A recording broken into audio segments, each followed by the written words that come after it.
കണ്ണുകൾക്ക് വർണ്ണക്കാഴ്ചയൊരുക്കി വിരിഞ്ഞു നിൽക്കുന്ന സൂര്യകാന്തി പൂക്കൾ കാണാൻ എത്തുന്നത് നിരവധി സന്ദർശകരാണ്. മലപ്പുറം പോരൂർ ചെറുകോട് 28-ലാണ് ഏക്കറിലധികം വരുന്ന സൂര്യകാന്തി തോട്ടം ഒരുക്കിയിരിക്കുന്നത്.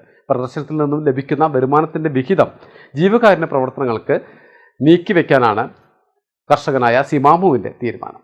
ചെറുകോട് സ്വദേശിയായ പൊറ്റേൽ സീമാമുവാണ് മനോഹരമായ സൂര്യകാന്തി തോട്ടം ഒരുക്കിയിരിക്കുന്നത്. 5ാമത്തെ സൂര്യകാന്തി പാടമാണ് ചെറുകോട് 28-ൽ പൂത്തുലഞ്ഞു നിൽക്കുന്നത്. നേരത്തെ ഗുണ്ടൽപേട്ട്, പൂക്കോട്ടുംപാടം, എളങ്കൂർ, മഞ്ചേരി, മുട്ടിപ്പാലം എന്നിവിടങ്ങളിലും സീമാമു സൂര്യകാന്തി കൃഷി നടത്തിയിരുന്നു. സുഹൃത്തുക്കളായ CP ഉമ്മർ, ചെറിയാപ്പ, ഏലക്കുളം എന്നിവരുടെ സഹായത്തോടെയാണ് പൂകൃഷി. കൃഷിയിൽ നിന്നുള്ള വരുമാനം കുറഞ്ഞതോടെയാണ് പ്രദർശനത്തിലേക്ക് തിരിഞ്ഞതെന്ന് സീമാമു പറഞ്ഞു.